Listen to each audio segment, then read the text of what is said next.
Hi, I'm Hannes from Antas Solutions, and this week, as usual, I'll be speaking about social commerce, e-commerce, and social media. And this week in particular, I will be sharing three pricing strategies that you can try for your e-commerce store to make the conversion rate higher. So, what are these three tips?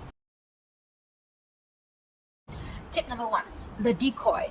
You know, when you look at some of these news sites where they have this paywall and then you have to pay to actually access content, I think it's the same way that you can apply to your business. All right, we usually give you a few options, but there's always one option that is really more attractive than the rest. Obviously, that is what you want to sell to them, so they make it as so that it looks that that's a really good deal to get. So for example, there are three options. So the first option is like a really basic option, and then the second one is like a combined option, and the third one is like the maybe a more premium option, right? So you want to make the other two super unattractive so that they will choose the one that you really want them to choose. It's psychology. So this is an example of what Ecommerce.com uses. Have a look, and you can see that they actually have an online only option, a print only option, and an online and print option, right? So in your case, if you have a product, a physical product you want to sell, you could have one with just the product itself. Second one could be a product with a nice beautiful packaging upon delivery, like a gift package.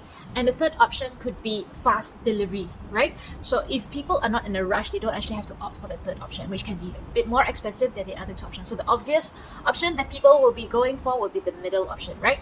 And you know, this strategy actually helped to increase revenue by 41% for Economist.com. So it's something that you want to try out. Tip number two would be positioning. This is what I mentioned last week as well, where you want the brand to be, and that will help you create and curate the messaging, the brand messaging that your customer constantly gets fed, right? Consistently. So what it does is actually it puts you in a specific target audience, right? So for example, there was this brand, is it P&G? What they did was a little experiment in a pharmaceutical store. So they have this new skincare that they wanted to test the price, which one worked best. So what they did was they placed a lower priced product, a medium priced product, and a more premium priced product. So but it's the same product, it's just maybe the packaging is different, so it's priced differently, or it gives the illusion that the three different products are different. So what happened was the lower priced product, as you can see here, appealed to some drugstore shoppers but alienated the prestige shoppers, because the prestige shoppers, they've already come to a certain income level, they're more comfortable to pay a bit more for a perceived good quality product. So they didn't want to even consider something which was on the lower end of the scale or the lower end priced product. Okay, and then what about the mid-range price product? The purchase intent for both mainstream and prestige shoppers actually decreased. So this didn't work for either groups of customers. And the last one was the more premium price product, and the purchase intent actually increased for both groups, even higher than the cheapest option, because this was it looked like the for the premium buyers, it was like a natural thing for them. Okay, they didn't mind spending a bit more for a luxury product or a perceived luxury product. For the more mainstream customers, they looked at it as it's not too bad. It's more like, yeah, I can afford this. It's not too steep for me, and they went for it. So that are the three options that you can test in a physical store if you have one. If you have an online store, it still works the same. You can still try this strategy. Just try to use maybe a image rendering software. You can find free ones. I think you can even use Canva now. They can actually put a different design on a box or something, so you can actually test which products work best with your customers, and which design and at which price. So before you even produce it in mass quantities, you know which product to push already, so you don't waste time, you don't waste money, right? And the third one, which we've also mentioned a few times before, is the scarcity message.